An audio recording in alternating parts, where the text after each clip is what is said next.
Okay, now, have we got an order? Is Clickify going, is it the order on here? No. Clickify's going first. I think we went alphabetically, or we tossed a coin or something like that.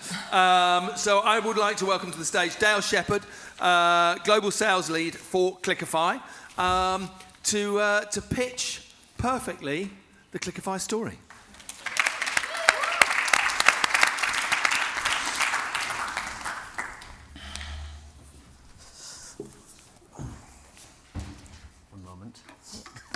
Take your time. Thank you.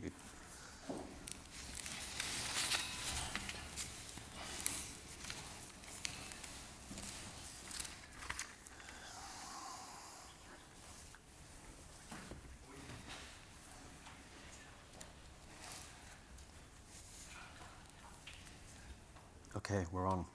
Sorry about that. There we go. We're off and running. Not at all. And I think there's a time limit, so I'll do my best to adhere to that. So I'm here to talk to you about Clickify. I'm going to start with a little story by numbers. So recently we held a demo with one of our customers and prospects, and they shared that they'd spent north of £80,000 with an organisation to try and get a view into their EVP. And that took a number of months to get something on their table, which naturally, by that point, was not as accurate as it was when the research was being done, and thus wasn't as actionable. Halfway through the demo, they stopped and said, "Sorry, Dale, are you saying that for a lot less money, we could have had something within hours, not weeks or months, that then naturally updates itself on a given cadence and is always up to date?" The answer is yes, and that's what I wanted to talk about today. Briefly, who am I and who's in front of you this morning? Thank you for being here, by the way.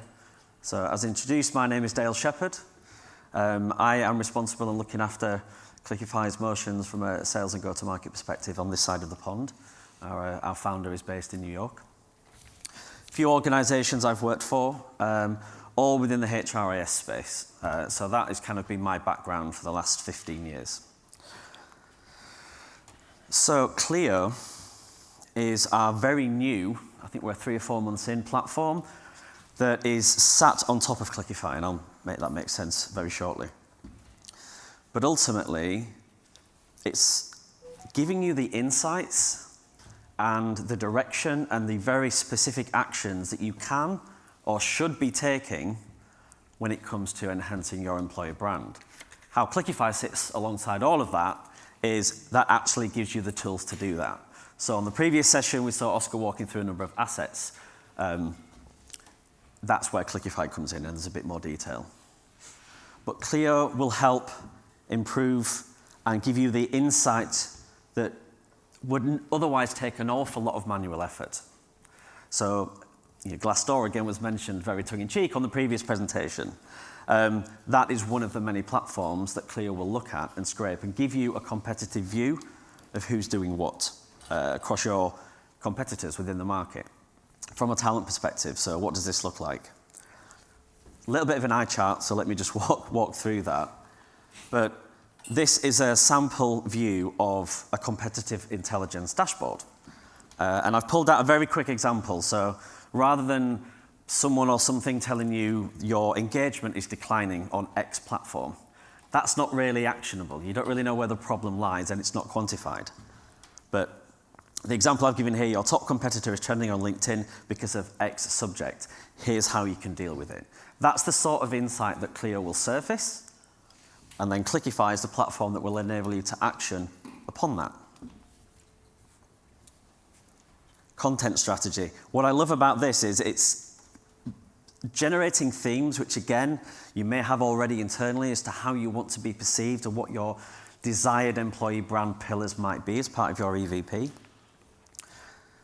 But the medium as well. So this is, again, going from strategy to content, and they're inextricably linked together. I spoke earlier about some of the platforms that we use to bring sentiment in and aggregate that.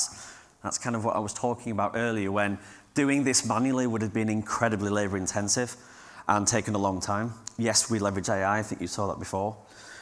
But here we are pushing forward a competitor that we want to look at how, where, and in what ways is our organisation being spoken about, being perceived against that competitor.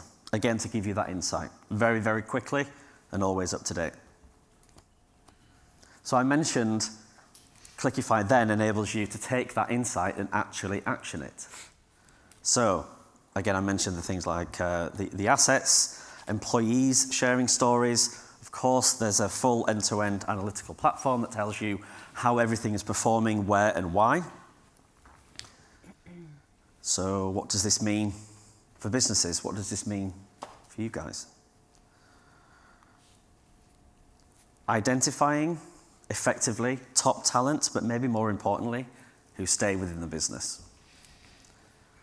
Lots and lots of time. I've probably hit this point about 3 or 4 times already. Time saved going through all of this manually. Some teams are already doing that in-house. And expensive long-term projects. Now, there is, of course, a place for agencies when it comes to developing all of this, but the intention of Clio and Clickify is to really enable the businesses themselves to make big strides towards doing that themselves. So my ask today is if you're involved in employee or employer branding, or a business leader in any facet of any organisation, and/or in a senior HR role, then scan this QR code. It's also in the pamphlet that should be on your tables, and request your free Clio report and see what's uncovered. Thank you so much.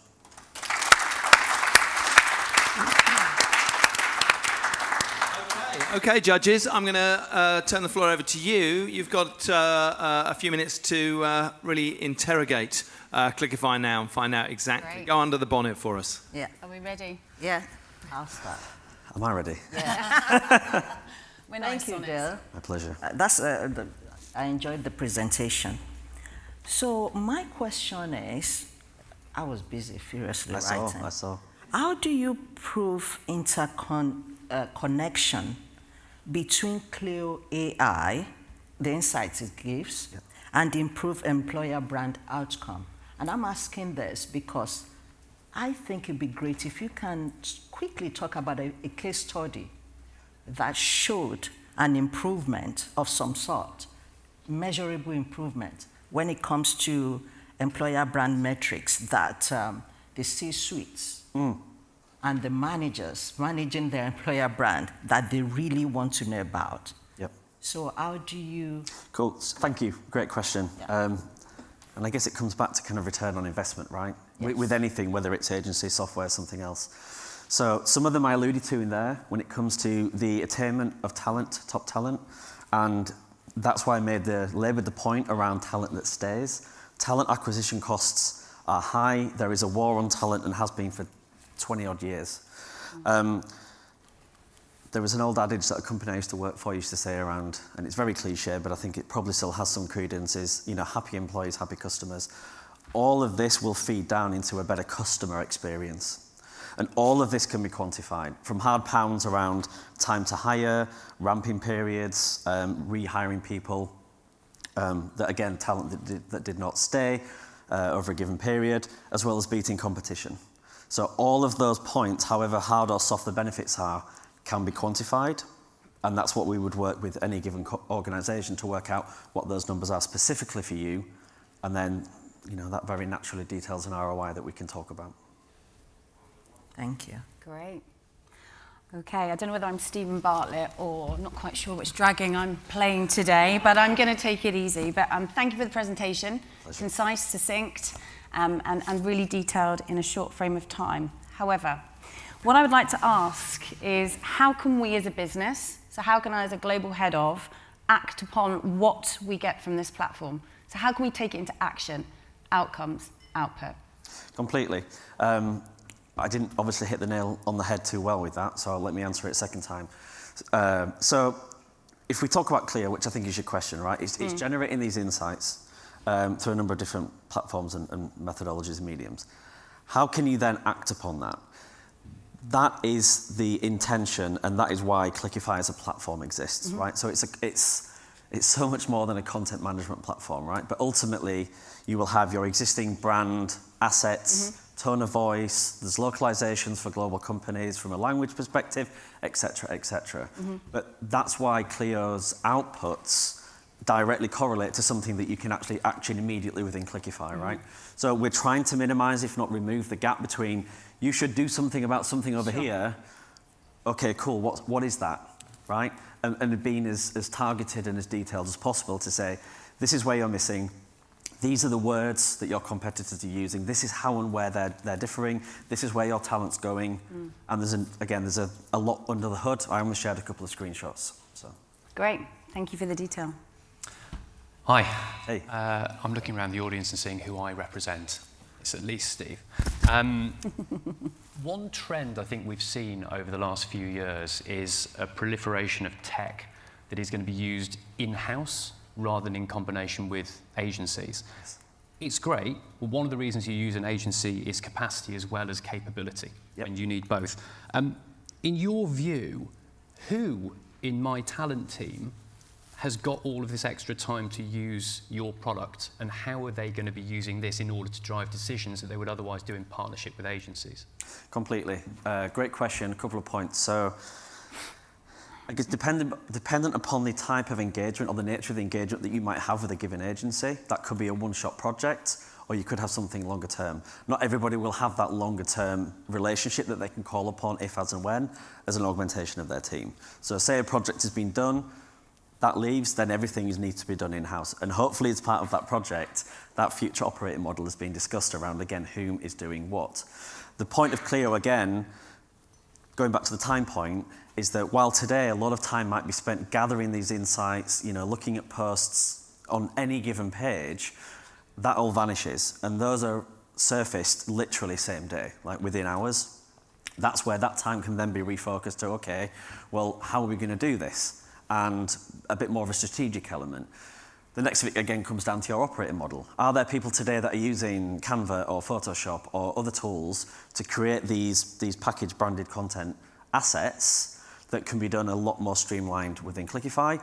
If not, and I made this point very purposefully, there is still a place for agencies. So if you need that augmentation, that's what it's there for. Great, thank you. Okay. Pleasure. My second question. Yes. So what are the risks, biases inherent in your data collection?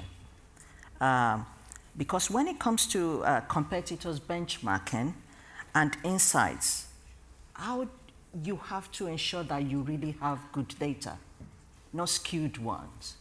But how then do you mitigate the problems? Great question, and I think my answer will take that a little bit broader and talk about AI more generally. Yeah. Right? Because hopefully everyone's saying and thinking the same thing, but it should not replace human intervention. It should be done with humans. Yeah. So the idea around Clio is not to just fire and forget, and I don't think that's the case for most AI tools. There needs to be an element of human interaction with this. Again, if we just maybe say 80-20, we're surfacing these insights. If something doesn't look right, or there's hallucinations or biases or anything else that's inherently involved, then again, this is not something that's been done in the background. A human needs to come in and vet that. But ultimately, this is servicing the actions as well. So the other gate or checkpoint is turning those insights into action, which is what we just spoke about in the last question, which will be done by humans. Okay. Thank you.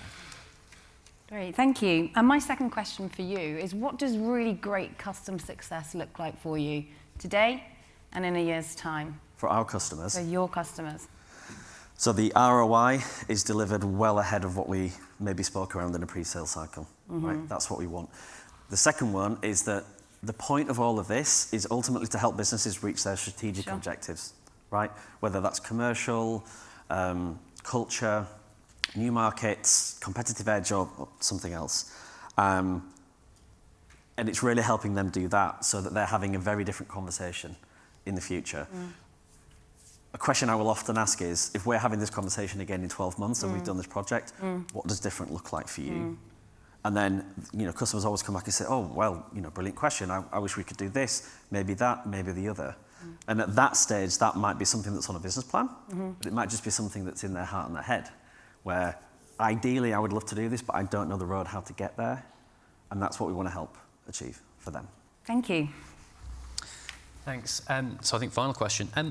How within this do you stop everyone getting the same answer? How do you stop regression to the mean? If it's giving recommendations based on a massive data set, everyone in the room has got the same values of integrity, collaboration, teamwork. It gets very dull very quickly, so you don't differentiate. If you're now scaling that up to an industry-wide platform, how do we make sure that what you're not doing is effectively giving everybody a carbon copy of the same EVP as you gave the last people? Completely. So the first thing is, when we saw a screenshot earlier of the competitor analysis. So there was a screen, I think, of 10 different organizations that in various ways will have been attached to, in this case, a dummy organization. I just anonymized it, of course. So first of all, it's not aggregating everything across industry, geography, size, or other metrics. It's been very targeted around who the competitors actually are and the very specific reasons as to why they might be. So on that list, we saw companies like IBM, massive, and they do everything, but then some other very specific players, and there'll be reasons why those touch points align with a sample organization. So it's ensuring that all of that is done in a very strict and structured manner to ensure that we have a laser-focused view as to the company, the industry, where they sit, where they play, what they do, and thus whom their competitors are. And then the recommendations are only going to get better over time as more data points exist across the network. Okay. Great, thank you. Yeah. My pleasure. Thank you. Thank you both. Thank you. Okay, fantastic. Dale, thank you very much, representing Clickifier. And hopefully our dragons asked the kind of questions that you would have asked if you were sitting in that hot seat, because don't forget, they're representing you. Let's get up next, our next pitchers, our next competitors. Going head-to-head with Clickifier, we have Wisdom. We've already seen Oscar up on stage. He's back. With Lauren Levine, who's Strategy and Partnerships Lead for Wisdom. Oscar, of course, from Wiser. I guess those names, the two are connected, but I'm sure we'll hear now exactly what that's about. Over to Wisdom. Perfect. This is hilarious, by the way. Catherine, I don't know if you wanted to move slightly this way so I talk to you, or I don't mind. Oh, you're seeing there, that's fine. We're going to wake up the room and start by just everybody putting your hands up. And we're going to do a little game of, if the following statement is true, then keep your hands up. If not, put it down. So the first one, keep your hand up if you know who your key target talent competitors are. No drops, you're all great. Keep your hand up if you know the most used channels and key drivers of your target talent groups. Couple go down, whether you know whether your brand awareness has increased or decreased over the past 12 months. Well, that was a lot there. Keep your hand up if you know what people are saying about you as an employer online. Nice. Whether you know what your best performing asset was in your last campaign. Keep your hand up if you have data to prove the ROI of your employer brand to your senior leadership team. That's the biggie, the silver bullet. I mean, if you have your hand up hilariously, you're going to say you don't need wisdom. I mean, that's you three. So let's just forget about we're out of that. here. I mean, that's it, done. Excellent, get it in. You need a medal, and that's for all three of you. What you've done is just exceptional of bringing all of that data and insight into one place. Because when we started to build out Wisdom with our consumer marketing teams, they were looking at the space and thinking, like, what the hell is going on? In consumer marketing, you can track from £1 spent to your £1.21 that you're going to get back from that revenue. You can target down to the same house or same streets based on what you've been watching. And that same kind of investment of data and insight just hasn't happened in the world of recruitment marketing. So we set about to change it. And when you look at the existing options, they're just not built for employer branding. So you can commission a whole bunch of bespoke research projects, try and coordinate 1 million different stakeholders, wait 6 weeks for the results, and maybe eventually find something useful. You can get a bunch of scraped data, which is cheap and fast, but actually most people don't post on LinkedIn or Glassdoor. So you miss out on huge parts of the population, and you also don't have lots of key target talent groups that might be on professional networks. And then the final option is consumer brand platforms, which are brilliant and have loads of data that aren't relevant for people who are looking for jobs. Buying a product isn't the same as looking for a job, and so they tell you completely different things. And that makes it nearly impossible for EB managers to prove the impact of their work. It's one of the biggest challenges that we hear consistently on the agency side, so we built the product to change it. And right now, everybody's budget in this room needs to stretch beyond belief. Now, you're all being asked to do more with less or with the same. So it means that doing things that are more targeted, that are more cost efficient, that you know are going to be effective becomes more important. So enter Wisdom, the talent intelligence platform that allows you to track the impact of your employer brand over time. Telling you exactly who your audience are and what are their key drivers, what they think of your employer brand and your top competitors, where to find them, and what messages will land with them, so how best to communicate with them, all to allow you to build an actionable plan to attract the right fit talent. So how is Wisdom different? Immediate on-demand insight. All you've got to do is log on and you can find exactly the data you need about your key talent target personas. We combine survey and scrape data. So we have all of those scrape data platforms from social networks, but we combine it with paid for really good quality survey data. So you can put those results in context. You know when a Glassdoor tank means something and when it's just a few people shouting online. Fresh data every quarter, so you can track what's working, and an AI report builder. So some people are dashboard fans, some people like to be able to read their insights. We've catered it to both. In numbers, I won't read all of these out, but over 110,000 survey responses, growing all the time, over £1 million invested in our primary data, 154 competitors analysed, over 250,000 comments scraped, and more. And in 11 different geographies, we're everywhere. Looking at you, Halion. Nearly. Nearly, yeah, nearly. So what's actually on the platform? Market insights. So in the UK, 10,000 perspectives that you can segment by age, gender, location. If you want to know about Gen Z engineers in London, you can find out. And data that's representative of the entire working population. So thinking about you, Phil, as a consultant, wanting to have a tool in your back pocket that will allow you to take a job looking at engineers in India and understand their motivations, but what's the difference between engineers in the US? This is the kind of insights that will allow you to look at what their motivations are, why they might be leaving a job, and where to find them. It helps people cut spend, attracts better candidates, and secure a budget. By the little top in the GIF, you'll see we start to have a metric which allows you to look at if people would work for you, would they consider buying from your brand? So that sort of big golden bullet stat that allows you to take it back to leadership to say, this is why we invest. Social listening, so updating very regularly so you can see what people are saying about your posts, what you're posting about, what your competitors are posting about, and how it's landing. So what are top posts on different topics, so you can see, are my competitors posting a whole bunch on ESG and is that landing? Maybe I should do that too. Great for big brands like Elsevier and Halion around what are the main topics or main drivers that people are associating with us at the moment, what are they associating with our competitors, and what kind of content do we need to create to close that gap. We've got your brand, so tracking awareness, consideration, and appeal, showing you how that's changed over time, and letting you see the drivers of each of those. So where are people finding out about your brand? Is it your logo? Is it because they know someone or one of your former employees, current employees? We look at reasons to consider. Why do people want to work for you? Why might they not? And we look at appeal. So what do people think of your company and what do they associate with it? Would allow you, Catherine, Elsevier, probably one of the coolest businesses that you might not have heard of, allow you to track that brand awareness in all of your major markets. So if you're building out and you want to run a campaign in a market that you don't feel like you have that brand awareness, how is it making the difference now, in 6 months, in 12 months, in 24 months, and compare that journey over time? Benchmarking. So it allows you to set all your data in context by seeing how you stack up against key talent competitors, and help you see who's leading for different audiences. So all our data you can segment to whichever particular target talent group you're interested in, and you can see which other companies might be leading in your industry and who to follow. That's really keep us going because I'm looking at that clock. Oh gosh, crikey. And content testing, so letting you see which pieces of content resonate best with different audiences.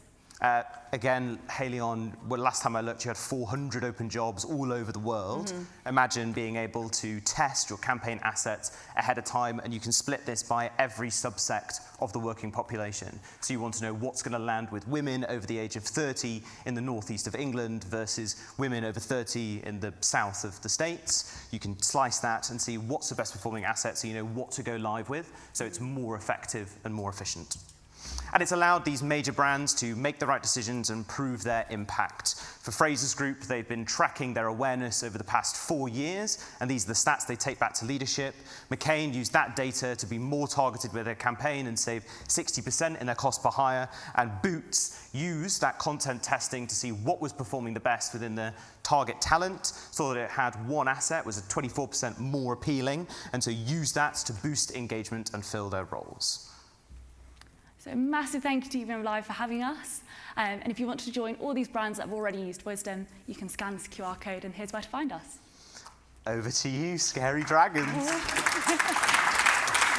I've been called worse. That's what I've been called worse. Brilliant, brilliant. Another great presentation. Thank you. For me, as you know this, most platforms actually stop at sentiment. They take the numbers, they track them, they check the metrics as well, and then they hand you over to you, they hand a dashboard over to you. But the strongest employer brands know that data without depth is noise. So my question to you is that what truly matters when it comes to uncovering the root causes of the kind of data and information you get and give to people? What truly matters and how do they use it? Yeah, how do you uncover the root causes of issues you spot from the dashboard or from the metrics or data you give to organizations? Really great question. I think there's a couple of things. I think one is that as we've grown, we have more and more companies which allow us to provide a lot of context around the insights that we give, so you can see how do you perform relative to other industries. We also allow you to target, so each of these metrics is intended to be directed towards different stages of an EB campaign, so you can see exactly which part to focus on. And in terms of how you use it, of how that gets passed, one of the things is maybe not everybody is data literate and they don't just want a campaign, they want to know how to use it. So one feature that we didn't show is an AI report builder. So you can pass it to all of your talent and recruitment teams across the globe. It doesn't just need to sit with EB, and they can say, we want to attract or speak to somebody on the phone. This is their demographic, this is where they live. What should I be saying? And that report builder generates that for them. Thank you. Great. It's just answered part of my question. Oh, sorry. Brilliant stuff. So I love that idea of it's not just owned by employee brand or talent marketing or talent, in fact. It's a real business. Every business unit can use that also, right? So I think it's that global and that availability, should we say, for everybody in the organisation. I want to look at, so there's some pretty impressive brands that are already using this. I want to look at kind of integration and implementation, project timelines, start to finish. When we're going to start to see return on investment, what is that timeline between you coming in, pitching, and us delivering this and really seeing that ROI? Great question, if I can jump. Yeah, I'll let you jump. Hell yeah. So we can get you live in a quarter. Right. So every quarter you can jump on and you can get insights from your brand then. Yep. You'll get market insights every quarter delivered straight to you that's updated, it's fresh, not just about your brand, but just about the general working population. In terms of how, what was the second part of that question, sorry? I can jump in. Thank you, Lauren. But you've got immediate access to social listening data. Right. We can set you up really, really quickly. And also because all the data is owned by Wisdom, there's not a million levels of compliance. So you've got sign off by different data teams. So we can go live really, really quickly. And then ROI, how do you track it? That's a really good question. Wisdom isn't a tool that integrates and plugs in and gives you data across all of your different ecosystems. It's supposed to remove you spending data and insights on agencies or on research projects. So that ROI question is, I'd pad it back to say how much are you spending on research and insights, and if we can match and beat it. Great. Thank you. Thank you. Thanks. As someone that spent 25 years doing the day job in research and insights, this question is about niche. So I've got two difficult roles at the moment, not difficult, but pressing and important. So one is field clinical specialists in the UK, and one is people who sew heart valves for a living in Costa Rica. You've said you're everywhere, and you've said that you can segment data. Are you going to struggle telling me what potential field clinicals think of Edwards' life sciences business that they haven't heard of, or not? Great question. Forgive me if I don't use the exact job title, because I don't think I can remember it. Nor can they. That's I feel like I need like a 7-letter acronym. But for your target role, there's 2 things we can do. So one is if it's really like high priority, we can boost our samples to make sure that we try and reach out and cover them. The other thing is building personas. So our team have worked with this data now for years and are really good at saying, okay, what people might match that profile, where we can make sure that we've data that will give you similar insights. So there's 2 routes that we could do to help that. okay. Can I ask an immediate follow-up question to that and then come back to you? Really? That's your second, though? You can't have another one? That would be my Okay, second. good. But how are you going to do that on personas? So what type of attributions, what kind of proxy audiences are you going to use? How are you building that for me? And especially in a way that it doesn't then become very generic and or one of those horribly offensive personas which matches nobody in the world. Yeah. So I think partly that would be consultation and talking with you and finding out how we can build that. We can do, so what we haven't shown on here is how you build the filters and the filter process, but we could walk with you and see, okay, how would we build this to make it really tailored to your role? But it would have to be kind of a discussion with you about how we can best find the data that will suit. And I think the key would be boosting that. When we first, Etihad has joined the platform and they said, we really need pilots on there. We didn't have pilots before that, now we have pilots. So when you join on, it'd say, well, what do you need boosted? What's most important for you? And we'll get that data. I like that you did a pilot. I know, it's teasing, isn't I hadn't it? even thought of that. That's great. Brilliant. You in content creation at all? No. Marketing?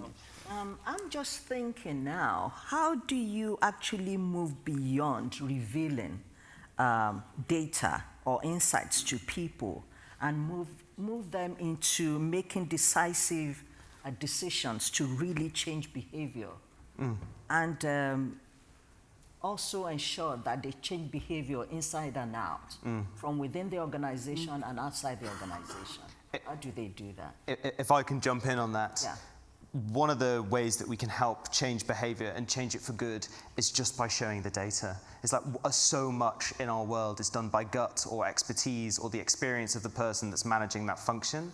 As soon as we show the data and we say this is irrefutable, that's the way we can start to change. For example, one of the things that people think as a myth bust is that young people are the only people that care about learning and development. So when we're speaking to some leaders, they say, don't worry about that for experienced hires. The data shows that actually, for those who are 40 plus, learning and development is the most important thing to them outside of for young people. So one of the ways that we can change that behavior is by making sure that anything that we say, any campaigns we go live with, any internal initiatives are validated by the data sets that you already have, inexpensive and immediate. Thank you. Great. And finally, I think, unless you have another one. No more Okay, well, just to wrap up. So, my career is built around narrative and storytelling. Yeah. 25 years worth of it. So we pride ourselves on how do we get that narrative, the story across. Straight across in my eye line, I have got all the work that you've been doing with some very key brands. What is your call-out moment from a business case perspective across one of those brands that you could kind of play back to us? What's that story? You've given us detail in the pitch. What's the narrative? If I may. Yes, please. Frasers Group, I think, is probably the most compelling there. Right. Frasers Group joined this when they became Frasers Group, and they joined from Sports Direct. Sports Direct's one of the worst appealing, maybe, businesses, in the industry at the time. They were acquired by, House of Fraser, turned into Frasers Group, and then wanted to start measuring those 2 metrics. For them to be able to point back for all of the work that that team has done on the EB side, that our awareness has increased by over 80% from 0, and that the appeal from our brand, which was, when they joined, was less than 13% of people in the UK working population would consider a job at Sports Direct.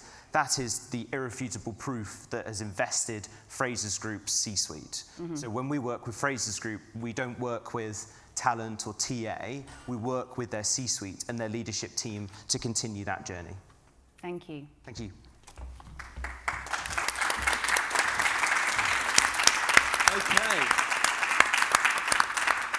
Okay, fantastic. So we've heard 2 pitches there. We've heard the questions through from from our dragons. When we pitched this to begin with, we said it was Dragon's Den, but really, in many more ways, it was much more Fight Club. So I think we should bring back to the stage our fighters, our contenders, Lauren Levine and Oscar from Wisdom, and Dale Clickify.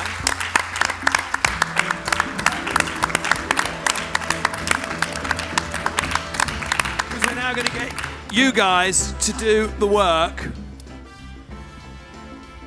In my hand is a decibel counter. It's up to you as to who is going to win this fight today. Is it going to be Clickify or is it going to be Wisdom? So if you want Clickify to win, we heard them first. Cheer for them now.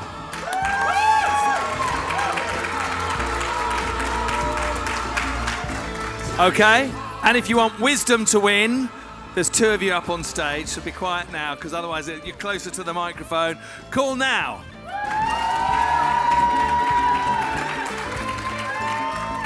Okay, so it was... I'm going to make this even more like Fight Club. It was... No, here we go. There we go. Thanks, Hilda. But a very good number two, a very good second. Mainly on points there. And to our fantastic dragons. Dragons or not umpires, what is it in boxing? I don't know. But the three of you, referees, thank you very much. Thank you. Wonderful. Okay, thanks very much. That was a little bit different, and I thank all of you for taking part in a slightly different format there. On the subject of different formats, we now are back to our roundtable discussions, getting you guys to do the work. So we're going to go back into that room there. Choose your table. If you've been given one already, then head to that table. Straight after that, it'll be lunchtime. So in through to the other room. Thank you.